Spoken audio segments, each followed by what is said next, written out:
Olá, pessoal. Então, essa é a nossa primeira aula tratando sobre a unidade 2. A gente vai começar a falar agora sobre educação física dentro da escola, o que é essa educação física na escola. Vou compartilhar aqui com vocês os slides da aula de hoje, para a gente dar início a essa discussão e tratando sobre os conteúdos, né, da educação física no campo escolar.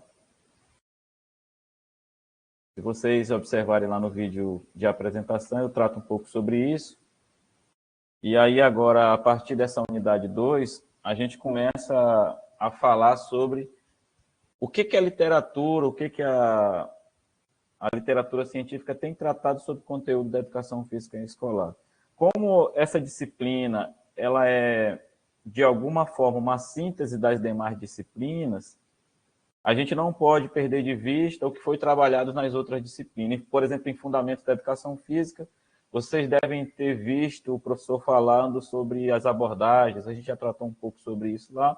A gente vai falar, talvez, hoje um pouco dessa questão também. Então, o objetivo dessa primeira aula, da unidade 2, é discutir sobre esses conteúdos da educação física na escola. E aí, quais conteúdos são esses? O que é a literatura, o que os livros, o que os documentos dizem sobre quais conteúdos o professor de educação física deve trabalhar no seu dia a dia?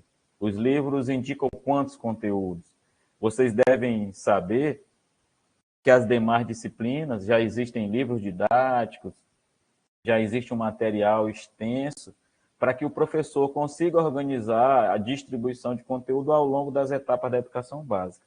Na educação física, isso ainda é uma coisa muito recente, né? Algumas escolas, principalmente da rede privada, já têm alguns livros didáticos no campo da educação física, mas ainda é uma coisa muito superficial.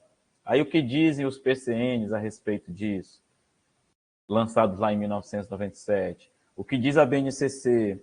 Falando da BNCC, a gente vai ter, na semana seguinte, após o fechamento da unidade 2, as nossas aulas vão tratar especificamente desse documento. Por isso que a gente não vai aprofundar a aula de hoje sobre a BNCC. E aí a gente traz mais uma questão, né? Como organizar os conteúdos da educação física na escola? Como sistematizar esses conteúdos de modo que o aluno consiga absorver esses conhecimentos que o professor está trazendo, né? Qual é a base teórica que fundamenta o ensino da educação física na escola? O que os referenciais curriculares dizem quanto a isso? Como é que o que tem sido pesquisado tem chegado ao chão da escola? Como chega na escola? Há um padrão de conteúdos a ser ensinados na educação física brasileira? Houveram avanços do ponto de vista de construção, de produção de conhecimento ou apenas retrocesso? Vamos falar um pouco daqui a pouquinho sobre isso. Então, o primeiro documento que vai falar, que vai apontar aí conteúdos para a educação física na escola, lá de 1997, são os parâmetros curriculares nacionais. Esse documento ele vai organizar os conteúdos em 3 grandes blocos: esportes, lutas, jogos e ginástica dentro de um primeiro bloco de conteúdos. Um segundo grande bloco chamado de atividades rítmicas e expressivas, onde vão ter as atividades ligadas à dança, e um terceiro bloco chamado de conhecimento sobre o corpo. E aí o PCN vai distribuir, vai dizer que o professor precisa trabalhar com esses diferentes conteúdos ao longo das etapas de ensino. Entretanto, esse documento não apresenta uma sistematização de como trabalhar em cada etapa. Ele apenas aponta que esses conteúdos precisam ser trabalhados. E aí, paralelo a esse conteúdo, os PCNs trazem também os temas transversais. Ou seja, paralelo aos conteúdos da educação física, o professor vai poder trabalhar com saúde, dentro dos seus conteúdos, ética, orientação sexual, pluralidade cultural, meio ambiente, trabalho e consumo. Ou seja, por meio da transversalidade, eu vou conseguir relacionar os meus conteúdos com os temas que os PCNs trazem. Na BNCC, como eu havia falado, a gente não vai aprofundar aqui, a gente vai só trazer os principais elementos que ela vai chamar de unidades temáticas, para a gente poder aprofundar na semana seguinte. Então, a BNCC, lançada aí especificamente em 2018, ela vai trazer 6 conteúdos ou 6 unidades temáticas. É assim que a BNCC vai tratar os conteúdos de educação física na escola. A gente ainda vai especificar cada coisa dessa nas próximas aulas. Então, a unidade temática 1 seriam brincadeiras e jogos, os esportes, que a gente vai depois tratar dessa classificação do esporte, quando a gente for falar especificamente da BNCC, ginástica, dança, lutas, e a BNCC traz também uma 6ª unidade temática, que ela vai chamar de práticas corporais de aventura, que a gente também vai tratar sobre isso em aulas posteriores. E aí, quais conteúdos que o professor precisa sistematizar dentro da escola para organizar as suas aulas? Ele vai chamar de conteúdo, ele vai chamar de unidade temática, como o professor deve organizar essas aulas, né? Ou seja, a gente já vai sair aí de um classicismo, de uma ideia de conteúdo clássico para algo mais moderno, né? Já há consensos em relação a essa questão. E aí eu vou trazer um estudo para a gente iniciar a nossa aula, falando um pouco sobre essa questão. Então, a gente traz esse primeiro artigo, está disponível aí na internet, né? O título do artigo é Fundamentação Teórica da Educação Física em Propostas Curriculares da Escola Pública de São Paulo, uma análise das abordagens pedagógicas. O que foi que esses 2 autores fizeram, né? O Daniel Maldonado e a Sheila Santos Silva. Esse artigo foi publicado na revista Educação e Saúde, no ano de 2018. Esses autores pegaram as propostas curriculares, tanto municipais quanto estaduais, do estado de São Paulo, para identificar ali quais conteúdos e quais abordagens pedagógicas os professores trabalham na escola. E é um pouco sobre esse artigo que a gente vai tratar hoje. Então, num primeiro quadro que eles apresentam, eles vão dizer assim, os conteúdos e as teorias pedagógicas das propostas curriculares da educação física da rede estadual. Primeiro eles apresentam a rede estadual e, posteriormente, a rede municipal. Vou mostrar aqui para vocês. Então, em 1978, que foi quando eles começaram o mapeamento das escolas de São Paulo, os conteúdos trabalhados naquele período, de acordo com esses 2 autores, eram as capacidades físicas, habilidades motoras, conhecimento do corpo, estruturação espaço-temporal, hábitos sadios, participação e cooperação. E aí, relacionado a isso, eles entenderam que a abordagem trabalhada aí foi a desenvolvimentista ou a psicomotricidade, né? Em 91, outros documentos que eles encontraram, os conteúdos identificados no período de 91 foram o desenvolvimento psicomotor, relacionado especificamente à psicomotricidade.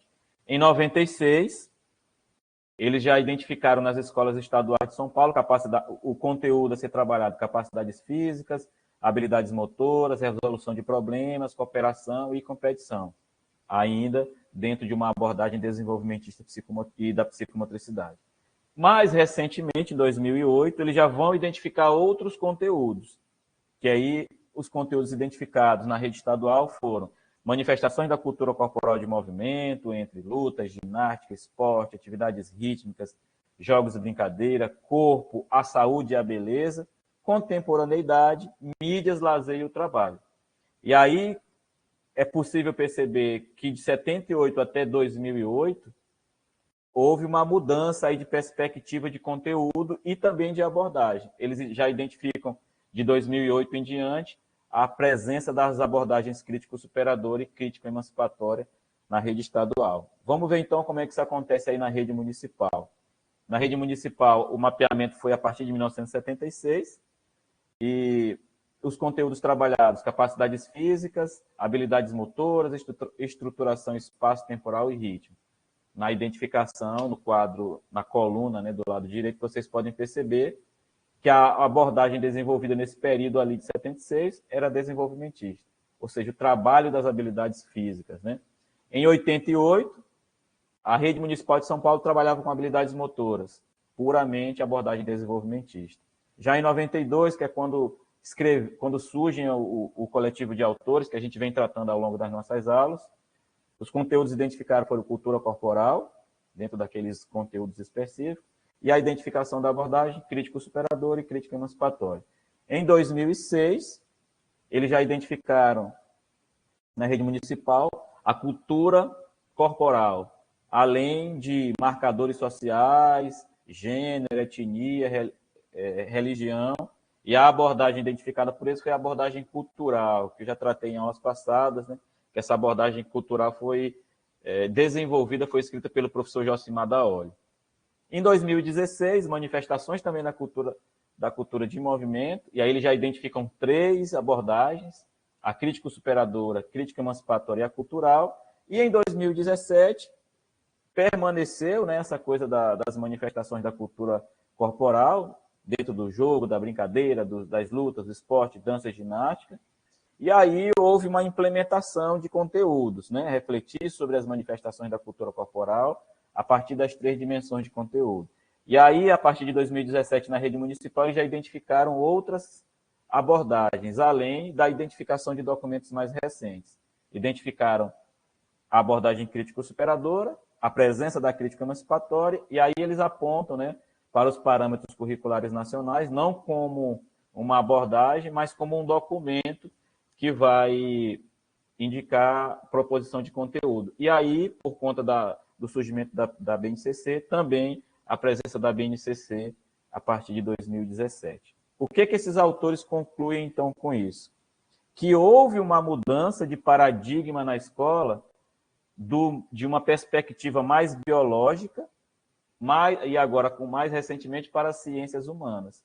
E aí eles vão dizer que essa mudança de perspectiva, em outros ambientes que não são os ambientes escolares, ainda há um predomínio das ciências biológicas. Enquanto que a escola está mudando de perspectiva, saindo de uma perspectiva mais biológica para uma perspectiva mais social e humana, em outros ambientes não escolares, a educação física ainda trabalha dentro de uma perspectiva mais biologicista, desenvolvimentista, né?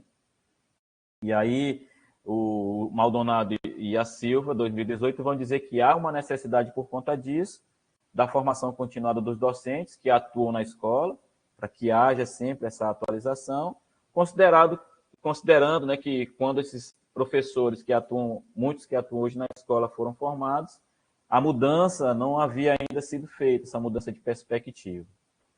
E aí a gente vai encerrar a nossa aula por aqui e a gente se encontra numa próxima aula na semana que vem. A gente tem aí a continuidade, né, desse estudo. Vou encerrar a aula por aqui hoje, para a gente poder dar seguimento nas nossas aulas. Até o próximo vídeo.